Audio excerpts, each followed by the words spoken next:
measuring an extension jamb for a vinyl siding door today. You want to measure from the inside of your unit to the outside of your wall. And you want to check it in a couple of different spots so that you can rip it to an even width with your table saw. Okay, we ripped our boards down on the table saw. Now you just got to measure what you need for width.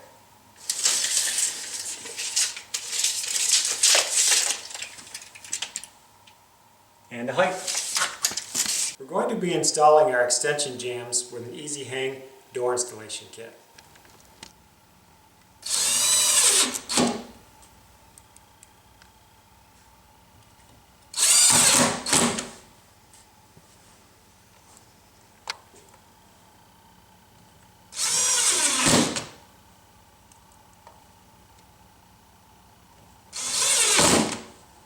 Now we've evenly spaced the brackets, one in the middle and about 8 to 10 inches up from the top and about 8 to 10 inches up from the bottom.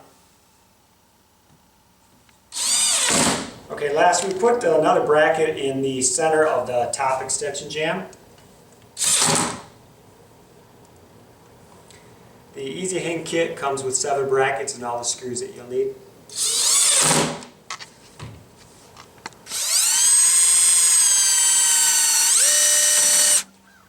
I'll set this up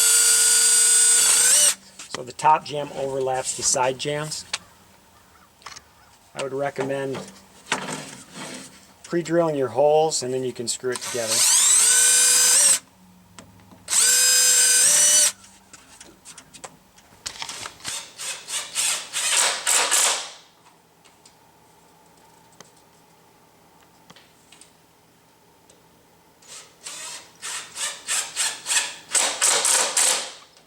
Okay, after everything's all screwed together, you're all set to lift the jamb into place.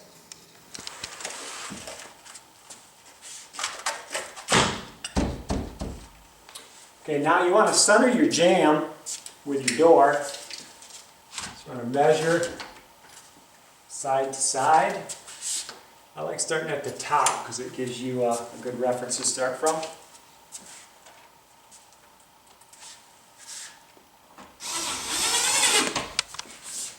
Make sure that you have an equal space.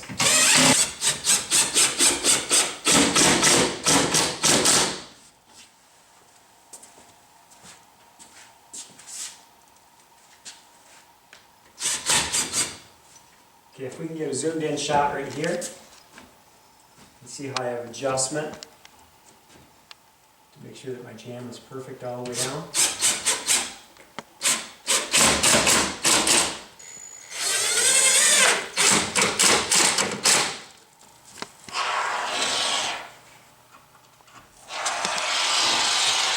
Now if you notice, you can easily get behind the brackets with a spray foam. You don't need a lot, it was already insulated at one time.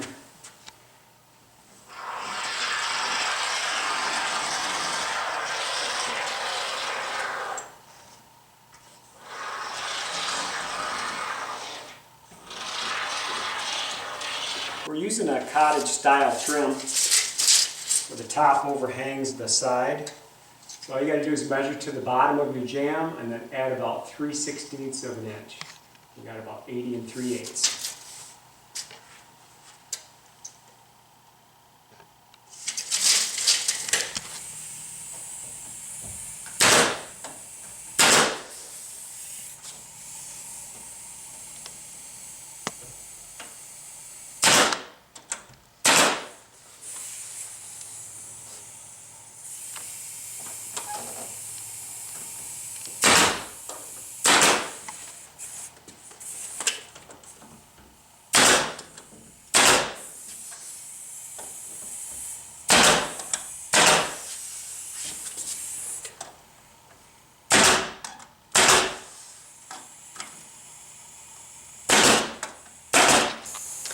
Now this is an MDF trim, and if you notice the edges of this are kind of eased or rounded. So I've taken a piece of sandpaper and I've kind of done that on my cut edge. The other problem that you have is when you cut this it kind of fuzzes up a little bit.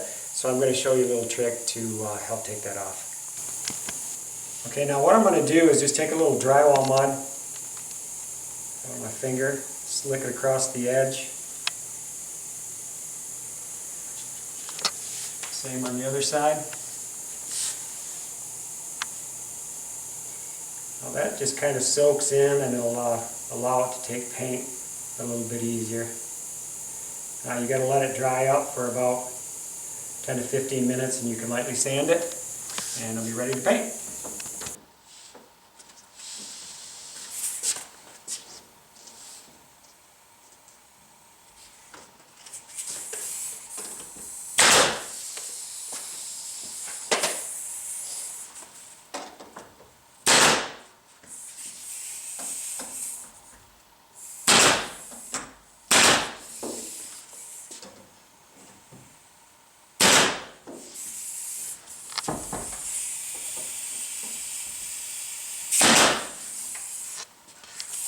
Okay, we've got all of our trim on. All that's left now is to fill the nail heads and caulk everything in.